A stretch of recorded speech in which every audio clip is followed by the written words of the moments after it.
Good evening. Welcome to the One Book Many Communities discussion of Rising Out of Hatred, The Awakening of a Former White Nationalist by Eli. My name is Drew Wichterman, and I am the Adult Services Librarian at the Tip City Public Library and the coordinator for One Book Many Communities. I would like to start this evening with a quote from the longtime Congressman and civil rights activist, John Lewis. He said, "When you see something that's not right, not fair, not just, you have to speak up. You have to say something. You have to do something." With social justice protests occurring nationwide, we are here tonight to discuss Rising Out of Hatred. This book follows the story of Derek Black, who was raised in a culture of white supremacy. His father is the founder of Stormfront, the largest racist online community. His godfather is a former KKK Grand Wizard, David Duke. Once Derek goes to college, he interacts with all types of different people within a liberal institution. Eventually, his views evolve with considerable help from a close group of friends. Our discussion tonight will revolve around several themes from this true story. We will touch on white supremacy, the role of the main characters, our current political climate, privilege, accountability, relationships, and more. The goal is to help us understand our country in this moment and to better understand one another. So this evening, we're going to say something, and we have a lot to do. Thanks to all the One Book Many Community Partner Libraries, the Dayton Literary Peace Prize, Sinclair Community College, Wright State University, the University of Dayton, WYSO radio station, and a special thanks to the Clark County Public Library for hosting this virtual event, and of course, to our moderator and our panelists. I'll now turn things over this evening to Vick Mickunas from WYSO's Book Nook. Hello, welcome to our special event, a live panel discussion. And I'd like to welcome our distinguished guest panelists who are here at the Clark County Public Library with me at this very moment. We've bravely gotten together in the same room. And I'll go around the room. First of all, I'd like to welcome Lynette Jones, professor in the Department of English Language and Literatures at Wright State University. Furaha Henry Jones, professor of English at Sinclair Community College. Marc DeWitt, coordinator, African American Male Initiative, Sinclair Community College. Tiffany Taylor Smith, executive director for Inclusive Excellence Education, University of Dayton. And closing out our panel, Faheem Curtis-Khidr, history professor at Sinclair Community College. Welcome to all of you. Thank you for coming out to talk. We're talking about the book Rising Out of Hatred, The Awakening of a Former White Nationalist by Eli Saslow. Many of you have read this book as part of this community-wide read. We've all read it. And let's just start off by talking about the book, and then we can get into some of the themes that are brought up by this book. And first of all, just quickly, I'd like to know what each of you thought of the book. Good, bad, otherwise? What'd you think? Well, in terms of Rising Out of Hatred, The Awakening of a Former White Nationalist, before reading the book, I had read about Derek Black. And then I'd also been at the Dayton Literary Peace Prize event where Eli Saslow received an award. And so it was a book that was in my mind to read. And so in preparation for this, I did read it. One of the things that I've always been really, interested in is, how do you tell someone's story? What do you include? What do you exclude? How do you go about capturing the complexities of someone's experiences? And also when the person you're writing about is still living. And when you also have an opportunity to, interact with that person and with other people. So I was very much interested in the kind of narrative technique that was used in the book and how the perspectives of various people, including Derek Black and others, were incorporated. Also, the incorporation of the social and historical context the kind of documents that were used as evidence in the text. I was familiar with Stormfront. I teach courses at Wright State University that are sometimes cross-listed with English and African American studies, and I'd actually come across Stormfront in the past, and frankly, was very appalled by a lot of what I saw on there, and thought, what kind of people would be, participating in, this kind of rhetoric. So the book also gave me more information in terms of, Stormfront. So, in terms of my impressions, I think that this is a book in so many ways that speaks to the past, the present, and I think has implications for the future. Thank you. Furaha, what did you think? Well, I have to admit that I was judging this book by its cover. It's called Rising Out of Hatred, The Awakening of a Former White Nationalist. And on the back, it says that it's the powerful story of transformation and the intensely personal saga of one man who eventually disavowed everything he was taught to believe at tremendous personal cost. And it describes him as someone kind of who pulls himself up by his bootstraps and gets himself out of a white supremacist ideology with a little help from friends. And the friends are mentioned on the side. So I was reluctant to read the book because there are so many books related to racism and anti-racism that I didn't have this on the top of my list. But I am glad that I read it.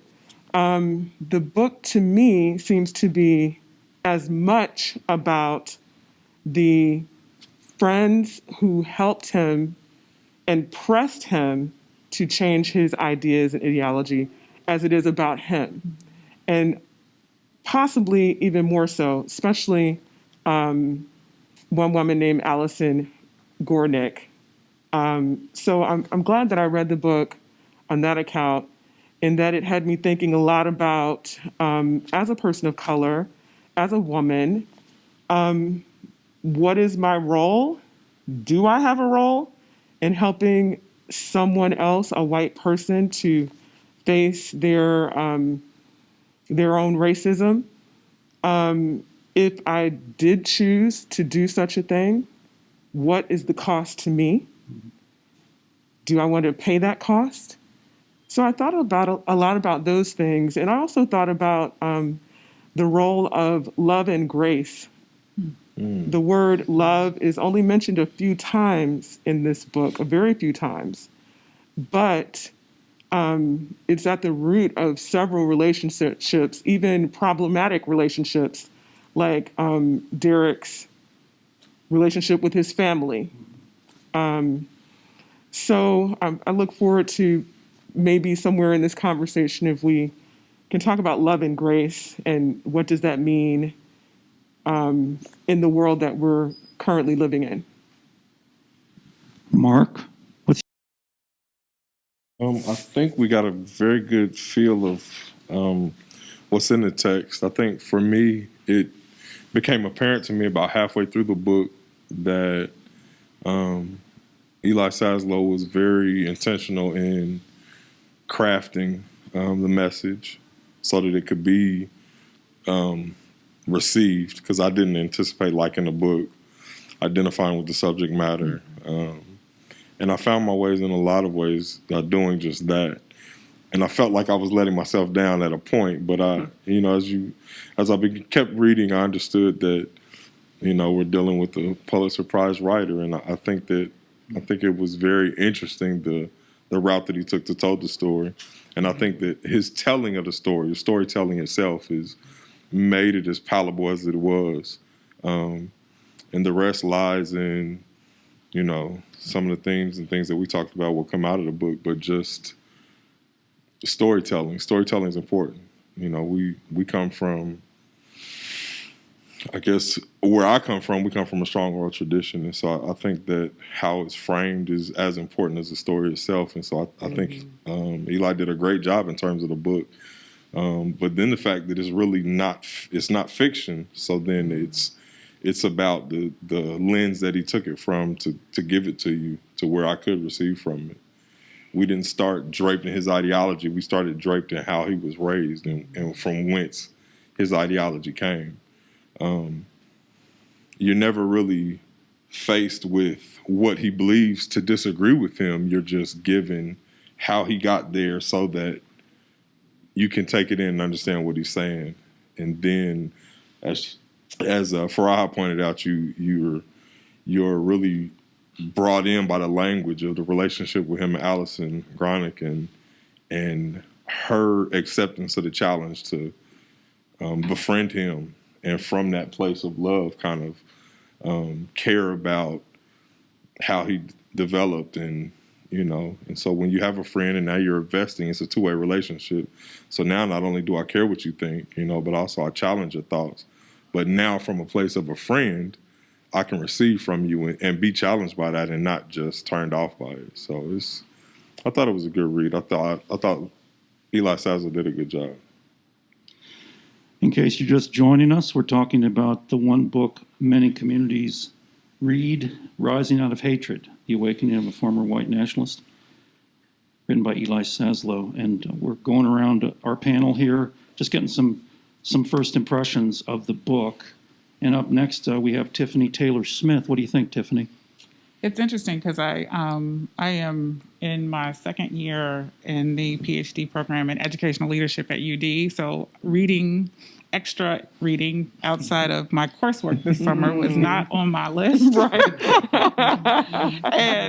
Even this was like, okay, well, I'll read this because Drew asked me. And I was surprised. And I think surprise is already mentioned. It was a story. I mean, you're reading a story, although it is factual, it's a story. And the way in which he told the story from multiple perspectives. It wasn't just one person's accounting of what happened, hearing the various characters, his friends in particular, that he befriended in college, and hearing about their backgrounds. That's what as you think about the way in which he evolved, it was each of them and their various multicultural backgrounds that really helped him evolve and grow.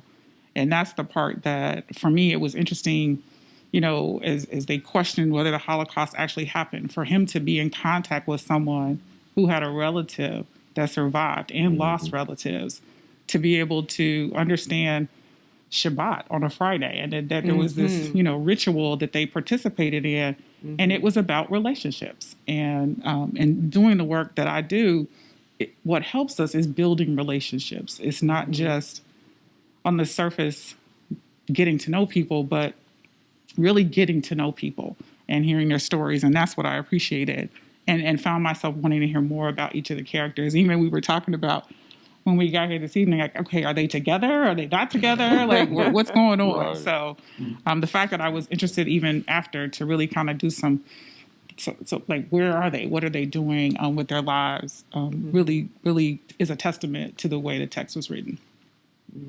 And finally, we've made it around the semicircle here to Faheem. What'd you think, Faheem? I think before I begin, it's important to identify. I've read this book from the lens of someone who is a postmodernist historian and critical race theorist. So in doing so, I'm very familiar with the idea of white nationalism from a historical perspective, dating back from Reconstruction to the modern context, Nathan Bedford Forrest, Strom Thurmond. Then you have George Duke, who was at LSU. David, I'm sorry. Thinking about George. Don't do that to George. I'm sorry, the musician. I'm sorry. Dookie Stick. I'm sorry. No disrespect to the legendary funk musician George Duke. Right. But with that being said, I'm familiar with his story and his history, and he plays an instrumental role in all of this, being his godfather. When he was at LSU at the time, he was actually at LSU at the same time as the first black basketball player at LSU.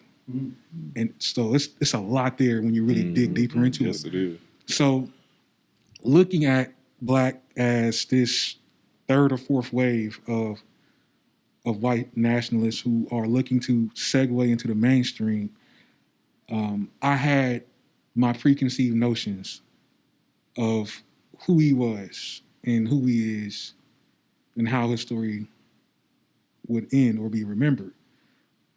And to a certain degree, and we'll get into these things later, I have my criticisms of the text. But in terms of how it was written, Eli is incredibly skilled. Mm-hmm. His pen is like that.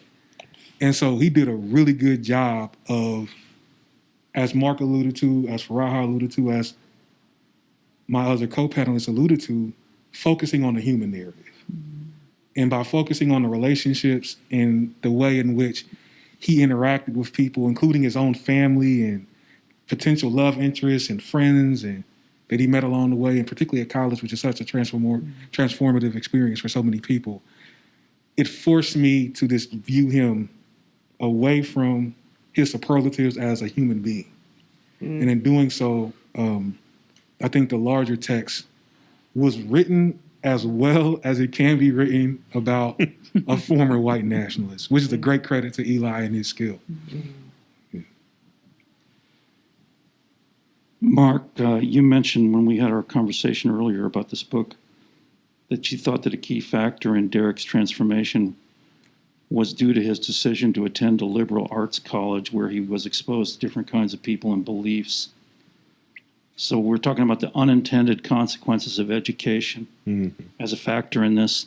We also have the discussion of white privilege. Any discussion that we want to have about this? I Who think, goes first? Marc? Well, I think it's the conversation, the point that I made about being drawn into identifying with Derek Black, which I didn't want to do, like you said, because of my preconceived notion going into the text. I didn't want to identify with him, but then being a non-traditional student myself, when I transitioned from a community college to a university, and experiencing the unintended growth that I got from taking classes in sociology and other areas that weren't in my major, and like I said, you're then responsible for the information that you've now acquired, and so it grows you. And so for him, it was a really unintended consequence in terms of his father and David Duke believing that he was what they needed the white nationalist message to be, charismatic, and he didn't use racial slurs, and his narrative wasn't anything about extreme. And so they believed that this was the route to the mainstream. And so while he was there intentionally not talking about that, he was also there as a very good student academically. And so then absorbing this love of languages and liberal arts and this medieval history, and it affecting, making him, in my mind, more perceptive to this friend circle that he now has. This guy is a part of this group that I've been preaching against my entire life, but he knows as much about medieval history as me. That in and of itself for him opened that impetus to, you know what, I can receive from these people around me. And so I think it's that unintended consequence of a liberal arts education. It just expands who you are. Well, it created doubt. And I think one of the big problems that we have with belief is that we've never had doubt introduced to what we believe, what we've been taught, what we've been forced to learn from other people, and the privilege thing. Do you want to talk about that at all? Yes, and I think that connects with his experience as a student. And I was really struck, he had espoused this kind of idea that was challenged by Allison. In one of the classes that she takes, she's able to provide information to him to challenge his ideas about people from underrepresented groups and to get him to see that, there are a lot of people who face systemic oppressions related to race and class, for example. And she kept pouring facts at him, information, research from, what she was learning. And then there's a point in the book where he's traveling abroad and he's thinking about what he learned in his history class, and he's doing some additional research.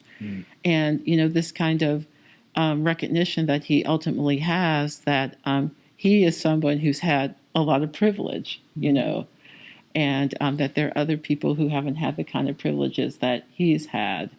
and that kind of, recognition. So I think that becomes very, very important. I think his privileges played into him even being in a situation where he could meet other people. His mother paid his tuition. His family gave him a car. And even when he broke their hearts by no longer being a white nationalist, they allowed him to keep the car. Yeah. And I say that with all irony. Having free rent while in college, all of those privileges very much have to do with him being a white person. Interestingly, allowed him to be in a position to have connection with people of color, people of different faiths, so that he was both embraced and protected by those who were his friends, and pressed and challenged by people like James Birmingham, the young activist who wouldn't let it go, So that I don't know where to put that, but that's an interesting thing to note about this book. Well, Furaha, the friendship thing is something you pointed out before. And we can look at this book from different perspectives. It was primarily Allison and some of Derek Black's friends, as you made the point, individuals from minoritized groups who were instrumental in convincing Derek that his beliefs were dangerous and flawed. They were the ones who displayed courage by including him and patience by allowing him to be a part of their lives. So this is really their story. Isn't it risky for people of color to attempt to educate white people about racism? Is it worth the trouble to try? Who bears the responsibility for attempting to reform racist beliefs? There's the concern about somehow being complicit or selling out. What is the cost to people of color when they choose to help white people deal with their racism? And why do whites ignore or minimize racist behaviors? Yeah, I'd love to start off with that if you don't mind, but I really want to hear from each of you on this because I grapple with it on a daily basis. I'm a professor. It's my job to educate, and therefore I meet students. In the past, when I taught high school, I met parents who suffered from overt white supremacist ideas, and the cost is high for people like me when we decide that we're going to reach our hand out and try to educate. The cost is physical in terms of the constant stress and worry that it puts on you and how it affects you mentally and your body. But it can also be kind of dangerous in terms of retaliation from, say, at work, trying to reach out to colleagues and educate them and it being received poorly. So you don't get that raise that you wanted, but some other reason is. So the cost is very high. Matthew, the young man who held the Shabbat, one of the things he said is that he invited Derek to Shabbat as more of a strategic move. He had this higher goal of, if I can change this one can go out and change others. So in some ways, that sort of thinking motivates me with certain relationships, but I think people have to be very careful when they decide to do that because the risk is high. And in this case, at least from the telling of this story, it works out well. But what would have happened, say, for example, Moisha, if it turned out that Derek Black didn't disavow white nationalism and he had just spent a couple years on his holy days with someone who didn't believe that the Holocaust had happened? How would he be dishonoring his ancestors, or would he be? I'd love to hear what the rest of you think about that.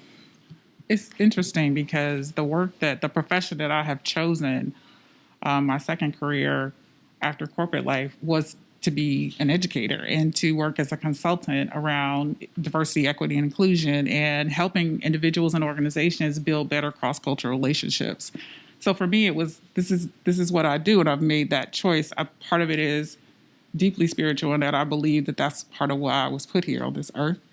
And it's become so apparent in many different places that I've had the opportunity to work. And I realized that I focus in on the people who want to try to understand what to do. I balance that with those that I'm not going to, no matter what I say or what I offer you to read or what I provide in a workshop, that you're still going to think what you want to think. But the ideal that there is a larger majority of people who don't know what to do and are willing to invest in not just using me as a guide, but becoming a friend. And those are the relationships that I have had, fortunately, with various groups of people, to really invest in building a friendship, building a relationship.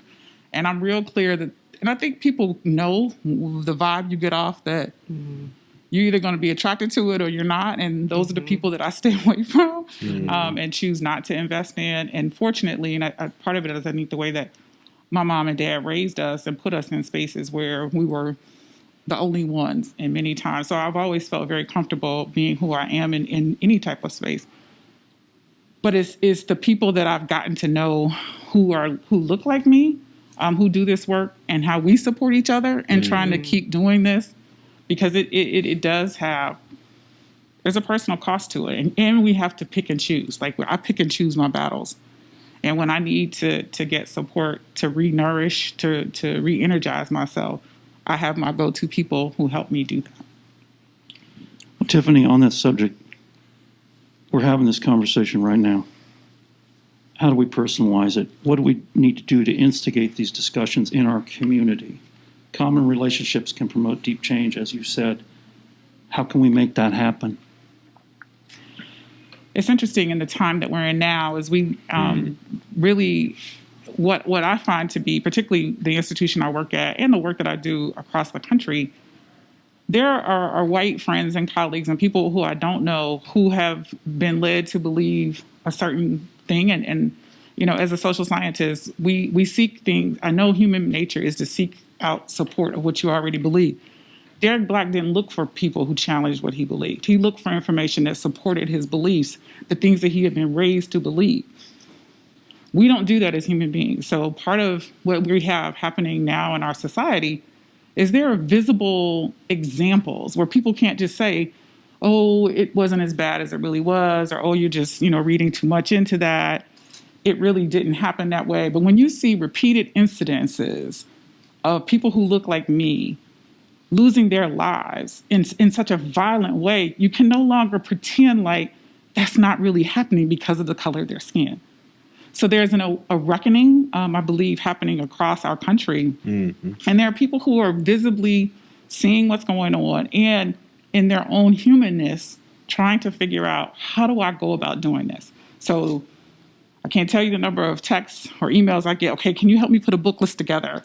And it's what they're seeking for from people of color, but it's also white people working with white people, talking to each other about, how do we think about this? And in my work is helping people not to be afraid to say anything. And I think that's historically been part of our problem, that we don't want to say the wrong thing, and they're going to think I'm a racist. And if I say something wrong, okay, it went bad, I'm never going to do it again. And we can't do that. We have to keep trying. We have to keep giving each other grace. That's what it is. It's really being okay with being vulnerable and being uncomfortable. Each of us has examples that we could share of situations that we've been uncomfortable. That's part of the way we live our lives. But a large majority of white people don't want to be uncomfortable because it doesn't feel good. But leaning into that discomfort is where we really begin to start to have those authentic relationships. Well, this discussion is always timely, but it seems really timely this exact moment. Back in the 1960s, we had civil rights protests in this country. Many of the protesters took the nonviolent approach espoused by Dr. Martin Luther King Jr. Even so, there was violence. The police attacked protesters. Today, we are seeing a surge of protests in connection with the Black Lives Matter movement. We are experiencing civil unrest. There has been violence. The police and other security forces have been attacking protesters. We've come a long way. We live here in Southwest Ohio. How would you describe the racial climate in this region? How can we stop conditioning whites to fear and hate blacks and vice versa? Fair. Anyone? I think when you look at the larger historical context, Southwest Ohio is a uniquely placed region, particularly because we sit right across the Ohio River. And traditionally, when you're looking at Dixieland in the South, that's the marker. Once you cross the Ohio River going north, you're in an area or states that have the distinction of not having the reliance upon plantation culture and chattel slavery. And that's something that this region of the country heavily relies upon. But if you look at the laws, and a really good book that goes into chronicling this is The Color of the Law, which I encourage anybody to read or get access to on Amazon. If you just look at the laws, the things that are put on the books, there hasn't been a moment pre-Civil War and afterwards that this region has not demonized and took a special interest in limiting the political, social, and economic movements of Black folks. And so as we move into this modern context, and you see some of the civil unrest that takes place in Dayton, in Columbus, in Detroit, most specifically, and also Cleveland, and all these other cities and towns, et cetera, this is par for the course. There's never been a moment where this hasn't been the reality. And so I think when we talk about this larger social reckoning that's taking place, there has to be an acknowledgement that there's not a place in the Union, in 50 states, in the organized territory of Puerto Rico, where racism does not exist, where Black and brown bodies are not policed, where you can escape the ever-present gaze of white supremacy.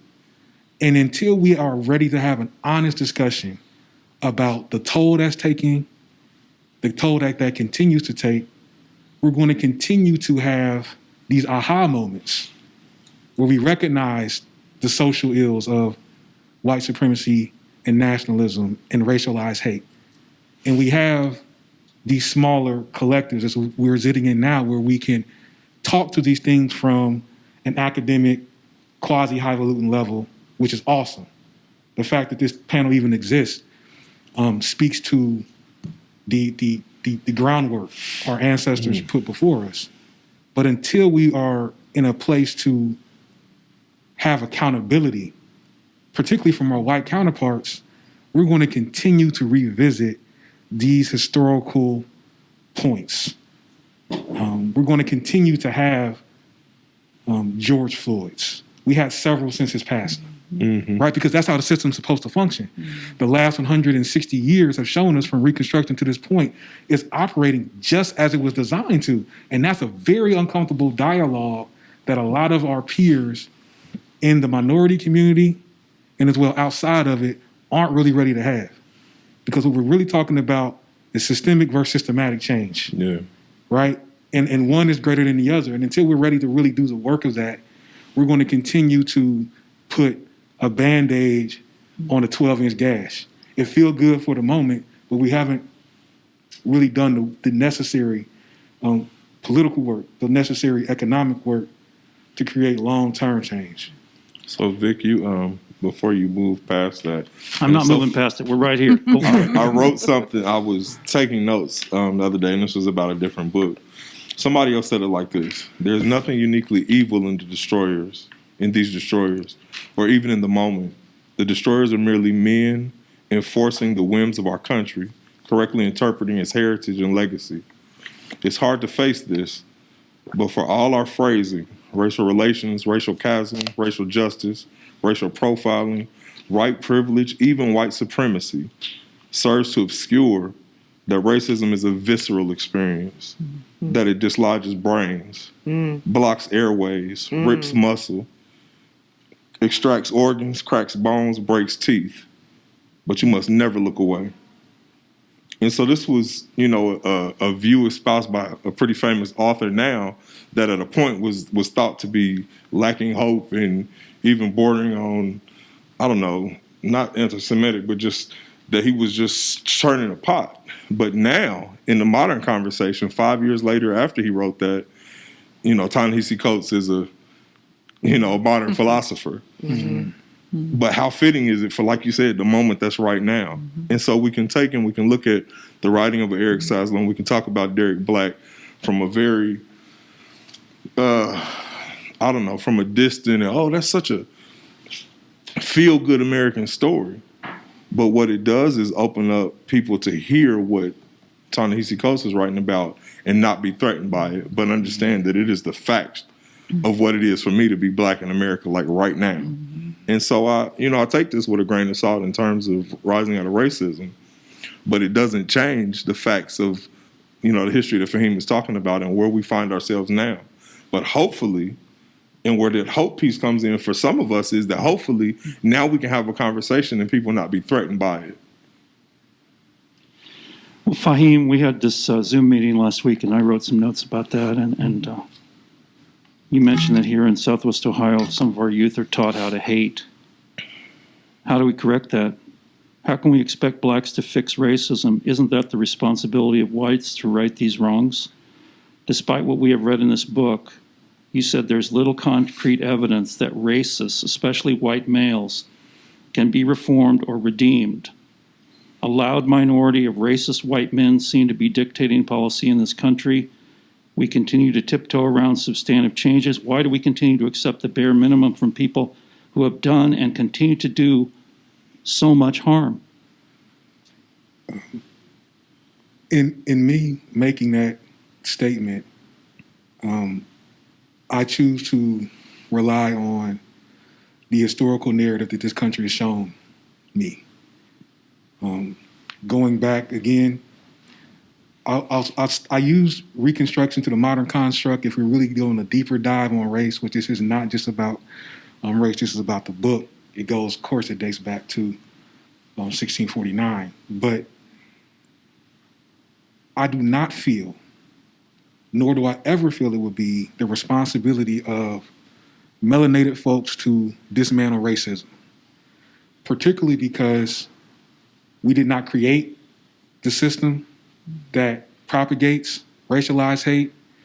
And we've seen from, we'll use 1965 with the Voting Rights Act, in which colored folks became full United States citizens, right? So when we look at this fully democratized experience for Black folks and brown folks, et cetera, we're still in our embryonic stages of what this will look like, which is a damn shame when you consider the amount of sweat equity that Black and brown folks have put into building this country.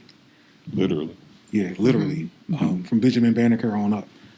But in acknowledging that, I do think it's imperative in order for us to maintain our humanity in the face of systemic oppression to do the work.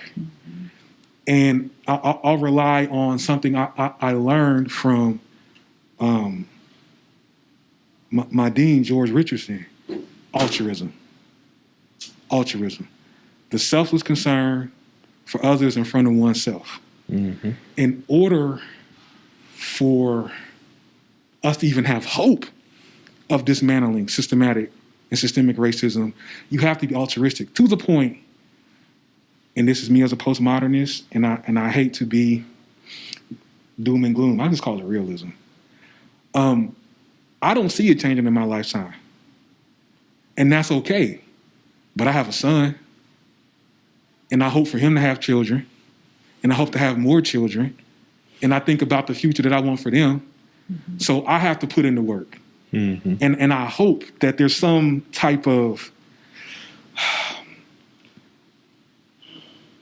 miracle that happens with Karma paying forward for something. and think about that. The fact that I have to go into almost a scientific world, Yeah. like Derek Bell, right, in Faces at the Bottom of the Well. I have to create this Narnia of Black liberation to even have the energy to do the work that so many of us and myself am involved in is problematic. Yeah. But here I am, doing the damn work, right? And so I think when we talk about this larger narrative of addressing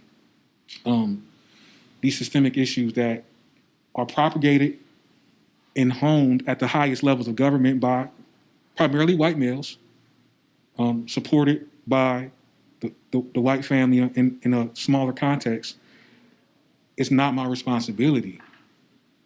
But at every turn, I look at people who've come before me, and we continue to be this country's conscience. Truly. And we continue to try to get this large cruise liner that is the American experience to make hard less. And we know cruise liners don't make hard less. No. So here we are doing this roundabout, trying to work our way back towards some type of human equity. And I'm committed to being part of that process. Yeah. And even if you look at the book, if we go back to that, you know, Derek arrived with this newfound education that he received from his circle, his friends, and his education at a decision to say, you know what, this isn't what I believe anymore. But then again, it was Allison who challenged him once again to dig deeper and say, not only can you not believe this, what are you going to do about everybody who you took from fringe to extreme to supporter of white nationalism in this website? You know, the website, before he got on it as a teenager working for it on his father, had 30,000 followers. His 9 years working on the website, it grew to 300,000. And so her challenge to him was, what do you owe for the people that you've propagated into this at this point? And she challenged him not to just stop at, okay, I don't believe this anymore, and delivered him to the point of the last chapter. Dad, we were wrong. Now what? Yeah, we were. And it's education. I mean, I think of it as well spoken and to the core truth that they have shared. It really is the responsibility of multiple entities. It's our education system. The fact that each of us graduated from high school, went to college, have PhDs, and our history. And I have this conversation with my VP of diversity all the time. It's optional. Like you can graduate with a PhD and never have taken a course in African American history. Never have learned anything about my history. Not only is that detrimental to me, it's detrimental to my white classmates who get this narrative that's a very Eurocentric history. It's Crispus Attucks, Martin Luther King, and Harriet Tubman. That's what I remember when I got to college. And it's a sanitized version of Martin Luther King. Exactly. Right. Like the reality that I had to go to college before I read authors that I had never heard of before. And I was educated pretty good in Dayton. And even today, I think that there are some institutions that do a better job of it. But we need to do, as educators, as well as those who are in charge of education, a better job of looking at what is the curriculum that we're learning about American history and being okay with looking at the ugliness of American history. We can't begin to undo what we fully don't understand even happened. And that, to me, is a big piece of that as we think about how we are re-educating America to really know our history. Need to think about, thinking about the example of the book, all of these young individuals were really independent in terms and curious, did a lot of their own seeking and research and discussion with each other. And so how do we nurture those qualities in our young people from here all the way up? So yes, we have to change educational institutions, but we also need to instill in our young people that you have the power to seek knowledge and have discussion among yourselves as well as with others. Like, that's one of the things that I really took out of this book, the way the young people kind of grabbed hold of grappling with ideas as well as with each other. Furaha, excuse me, go ahead. No, go ahead. Furaha, you wanted to talk about love and grace. I remember you said when we got into this, and we've been kind of going away from the love here because this is about hate. A lot of this is about hate, but there's love and grace. You point that out in the book. There's tough conversations between Derek and Allison, between Derek and his friends. In the book, they present Derek with logical arguments to try to convince him to change his beliefs. But Allison loved him. And we had this conversation last week about how this is really Allison's book. His friends cared about him. His family loved him. But when he rejected their beliefs, their love got strained. They didn't take away his car, but they weren't happy. And as we have these difficult discussions about race in America, what's the role of love and grace in those conversations? I personally still don't have the answer to that. It's your question, though. I know. I create questions because I want to hear other people's answers, not Okay. because I have the answer. But I feel as if sometimes we try to, and it seemed in the book like they were trying to, let's be logical, but we're not Vulcans. We're humans.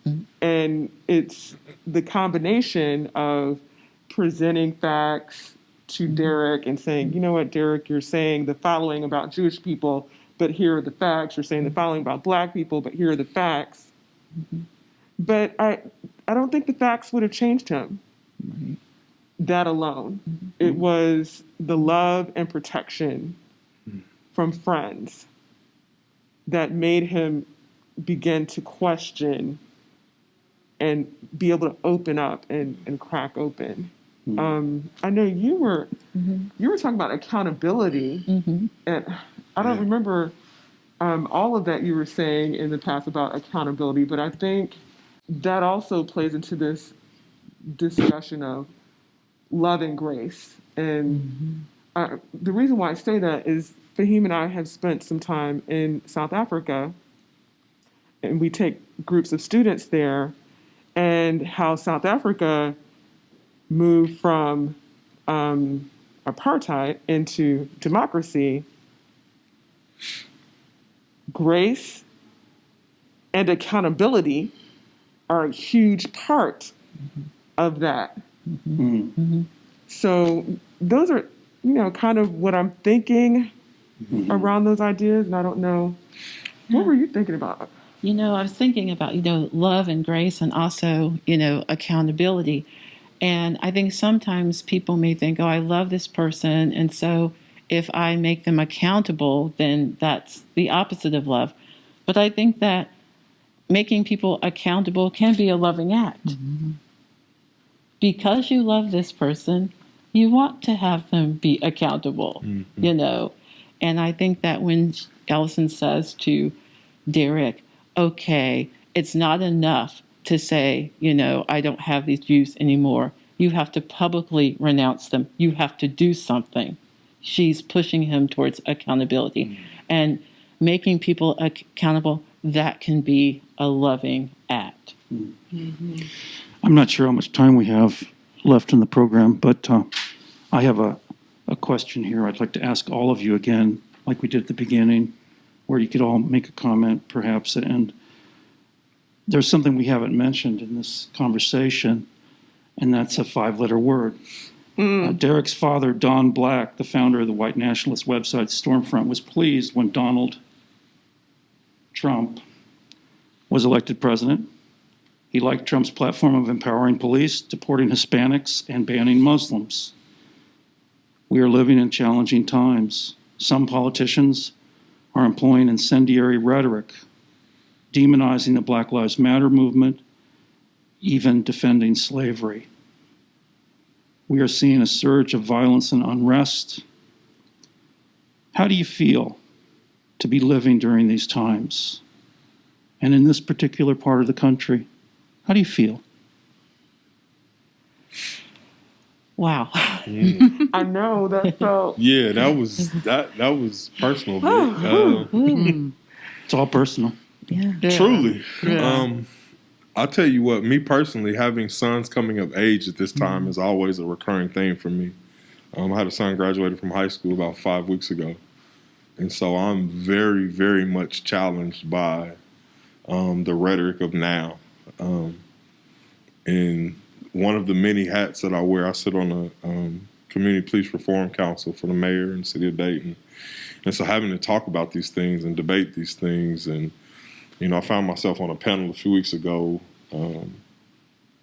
not opposing, but on a panel with, you know, several police chiefs. And one of them told me that we needed to make white people comfortable to come to the table. And I was so put off by that statement. And so, like Faheem said earlier, I've never taken it as my challenge to educate white people or anybody else about systemically and systematically what I have to deal with as a black man in this country. I don't make it your burden. And so I damn sure wasn't going to sit there and let somebody make it my burden to bring them to the table to have a conversation about it. And so I'm challenged because my son graduated from high school. My next son is also of driving age. And so I left that panel with all sorts of thoughts in my mind and picked my sons up, and I think they thought they were in trouble because I very much engaged them in a conversation that went something like, your job is to survive the interaction and get home. Dad'll take care of the rest.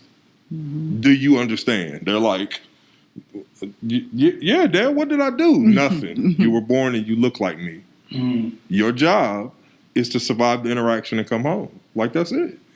And so it's, what I feel now is not necessarily marginalized. I guess we've always been there to a certain extent, but just I feel the necessity of, as a parent, in my role as a coordinator for the African American Male Initiative, and teaching these young men to navigate, you know, the bureaucracy that is college, having that transformative experience and establishing a relationship with the guys in my program that makes them go from transactional things, how do I make a schedule, how do I do this, to, you know, Mr. DeWitt, man, I need to get custody of my kid, or I need to get my license back, to having these transformational relationships where they're looking to you and seeking guidance in navigating this world, this time, right now. I feel it incumbent to teach them, hey, listen, these are the facts. And it's not about everybody's out to get you, but the system is not necessarily designed for you. And it's like, am I teaching them, you know, hyper, you know, sensitivity to what's going on? No, I'm teaching them the reality of where we live now and what it takes for them to navigate what is now. So happens to be 45s in the White House. And so he's accentuating a part of that conversation that we've talked about by ourselves for so long that now, as you're saying, Vic, has to be the public conversation. And so how do I feel about it? Overworked. It's interesting because I've spent a large majority of my adult life on the East Coast, and I drive back and forth with my 3 daughters, and ages 15, 17, and 23. And my 15-year-old, without a question, will ask me, and my middle daughter as well, we have to make decisions, particularly if it's just the 4 of us in the car. Where are we going to stop? And it's 2020. And particularly if I'm in the car by myself driving back from New Jersey, I'm strategically making choices about which stops I'm going to stop at in Ohio, where I get gas or where I get food. And I'm looking for, is it visible? Is it well lit? Or is anyone going to say anything to me? And even, you know, when I'm on campus or if I'm in the area surrounding campus, if I see a young white man who's got tattoos all over him and he looking at me funny, unfortunately, there's some conditioning that I have, some perceptions that I've been led to believe he could be, you know, my brother's best friend. But there are things that I'm having to think about. Is he going to do me harm? Am I safe right here? Those are things I'm asking myself. And to your question, yeah. And particularly if I'm by myself, my parents always tease because I run and I walk around campus. Like, okay, are you safe? Are you staying visible? And even as I come in contact with people who might be coming in the other direction, I have to think, am I safe? Like, is this someone who's going to do me harm? And as much as white women are afraid of black men, there's some fears I have about young white men as well, given recent incidents that have happened in this country of young white men who have, taken his word to an extreme. Didn't mean to ask an emotional question, but this is an emotional subject. And It is. It is. how do you feel? Anyone else? Can I just say, Tiffany, that I appreciate you for Sure. making that statement that, of being afraid of white men. I recently said the same thing. And I said I need to reach out and get some help with that. And it didn't start in the Trump era Right. at all. I will say that moving to Ohio in 1998 was the beginning of a very difficult, the thinking about where can I go and am I safe as a Black woman, as a Black person, really started when I moved to Ohio. I lived outside of Philadelphia, upstate New York, outside Chicago, California, and I never felt unsafe in the way that I have felt in Ohio. In terms of since the Trump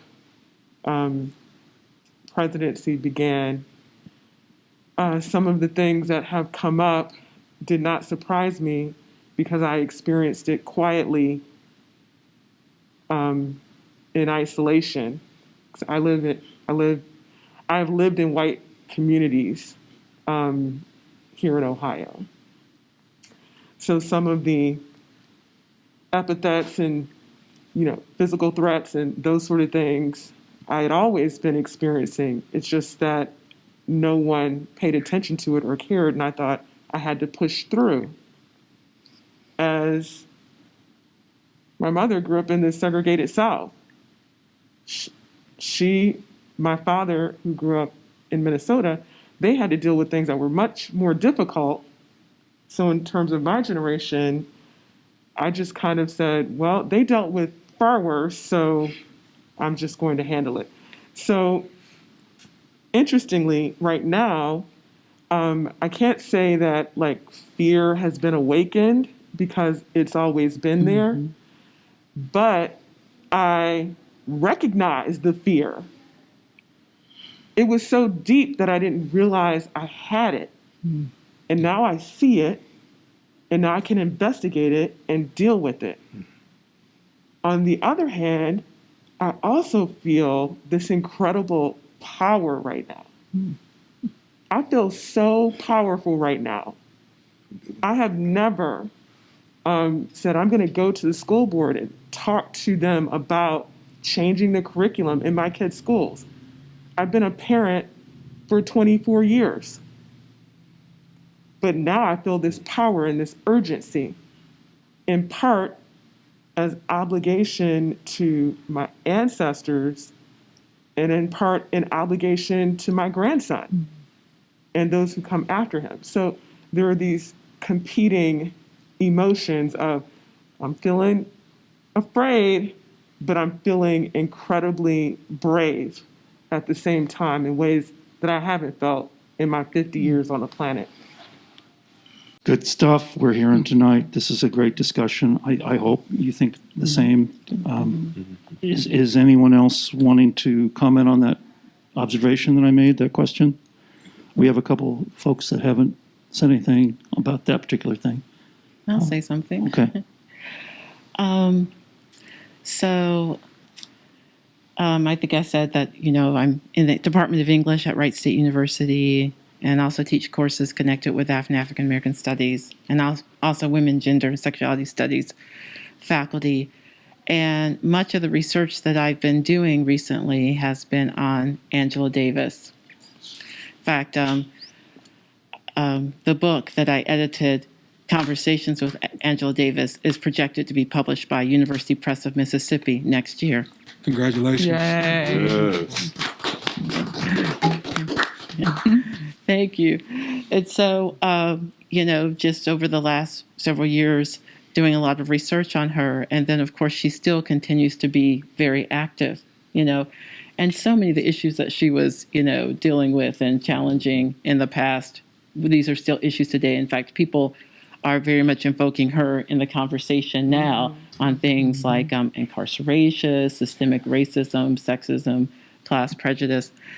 And I'm really heartened by some of the interviews that I've seen with her because, her emphasis on the idea that, this is an ongoing struggle. We have to keep trying, even, despite the challenges we have now with a certain person in the White House that, we can't give up. We still have to keep trying. And so I tried to hang on to that hope, be realistic, but also hang on to that hope. Absolutely. To piggyback off your point, we have, and this speaks to, although racism is never stagnant, it's ever evolving, ever changing. We have a framework from people who've come before us like Angela Davis and Stokely Carmichael and Elaine Brown and a countless list of other Black academics and philosophers on how to best steady ourselves to combat the social ills that affect Black and Brown communities. And when you, to the initial question, when you talk about feeling, I'm the first generation from the Curtis side of my family to be born above the Mason-Dixon line. So a lot of my upbringing is from a mother and aunts and uncles and a grandfather who served in the Korean War and was a paratrooper who served in the segregated unit on how to navigate the world as a Black man, to keep my humanity and masculinity intact, with the ultimate understanding that in certain situations, as to what Marc was talking about with his little boys, it may not be my choice on whether I live or die. But it's also incumbent upon me to do my best to stay above ground if possible. And so when I look at our current social climate, I feel eerily prepared. Eerily, like this is going into my toolkit in terms of how to navigate this. And in large part, that's a credit to my family, the patriarchs and matriarchs in my family who invested in me, to the educators who had such a huge influence on me. Mama Renee McClendon, I cannot speak highly enough about how important she is in my life. And my professors that I had at North Carolina A&T and through my graduate studies, et cetera. But when I think about myself, I feel prepared. I also think about my son, though. And I don't want to have to put that on a little Black boy. But I know, practically speaking, I would be doing him a disservice if I don't begin that process now. He's going into kindergarten. But I don't have a choice. I don't have a choice. And so when we talk about what this does to the feelings and the psyche, it creates this permanent sense of readiness that I feel. I also recognize that's a trauma response. It is. But it's a necessary one in order for me to survive. And that's the larger dynamic in which we're dealing with. To be Black in the West is to be in a constant state of readiness and alertness, which has an untold effect on our psyche. We recognize racism sends us to an early grave with some of the physiological aspects, et cetera. But I don't have too much of a choice in the matter, because I do want to survive. I do want to live. And so it puts me in this dichotomy where I have to subvert so many of the natural human responses in order just to make it through the day. Because this country has stripped that from me with its visceral love affair with negating the Black experience and the Black life. Are any of you feeling hopeful? No. I'm only laughing because I'm thinking about Ta-Nehisi Coates right now. He immediately came to mind because when he's asked that question, he's like, no, I don't feel hope.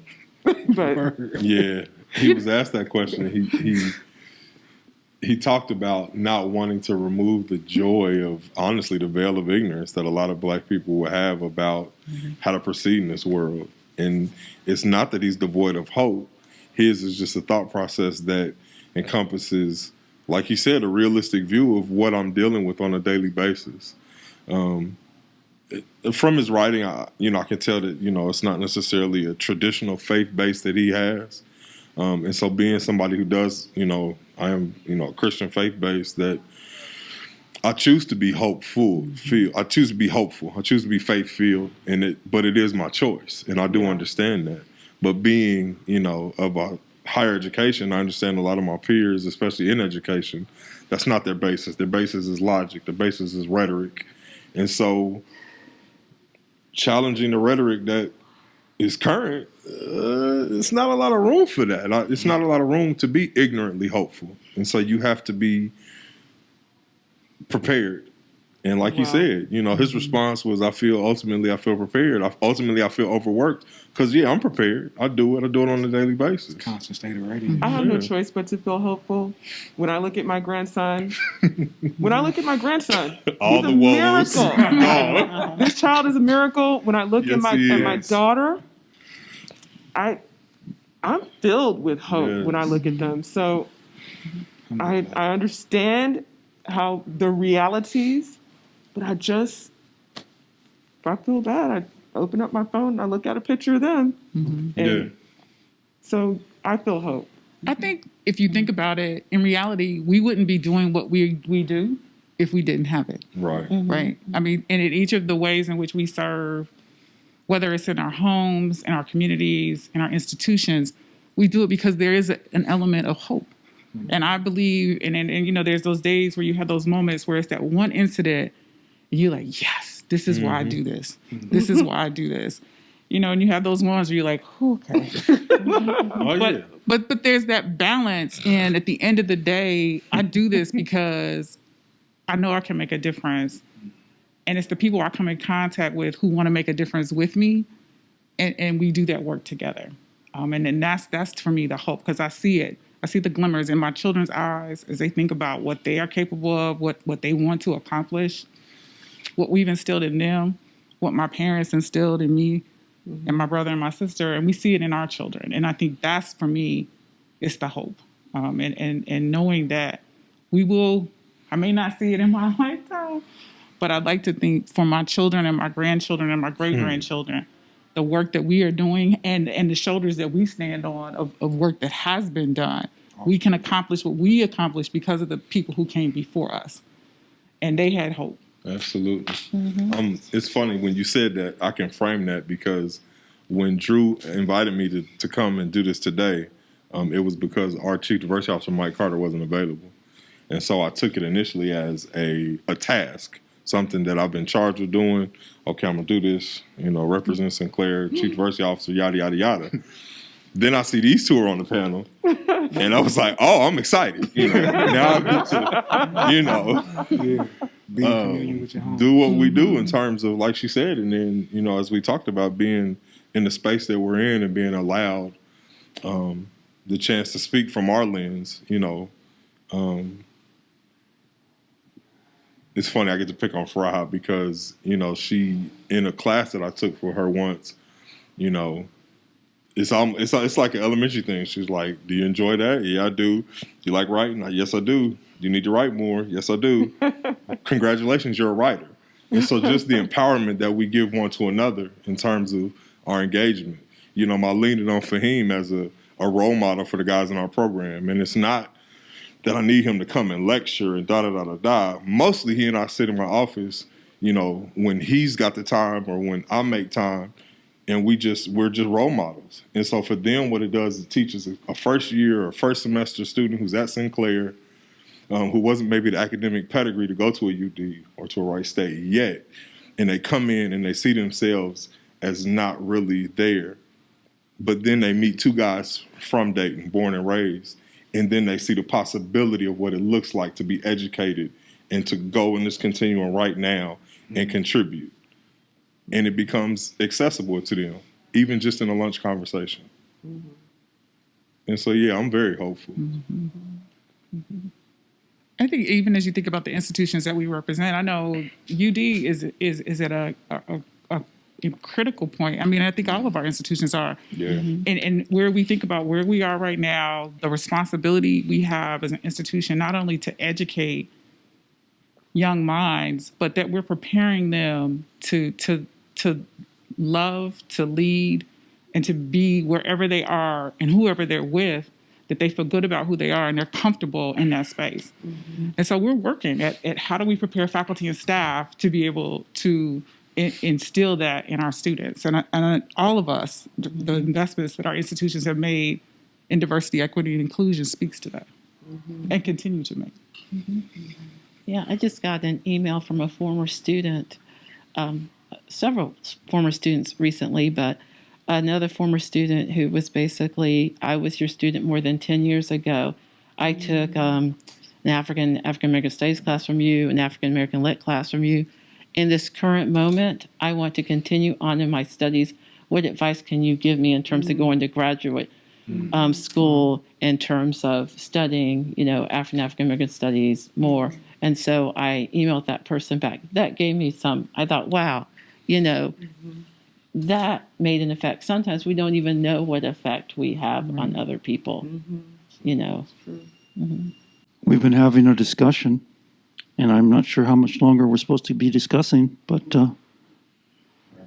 we're getting ready to wrap it up, I guess, because we could just go on like this forever, right? Yeah, we could. We have nothing better to do, right? It's really been a treat having all of you here. My distinguished panel has just been superb, and thank you so much for everything. Thank you. Just in And case Vic, you were thank you. Impeccable timing, Vic, in case you didn't know. I guess it really is time. Thank you We'd so like to much. thank Thank you. Thank you so Thank much. you. Thank Vic, you. for Thank these you, Drew. questions Thank you. and everything. We Thank you. appreciate you. Thank you. It's really been a pleasure, and we'd like to thank everybody who's involved, all the sponsors, all the libraries, incredible libraries. I love libraries. We're sitting in the beautiful Clark County Library right now. Go libraries. Yes. Now, do we sign off? What do we do? Do we say bye-bye? That's what I always do. I say bye-bye.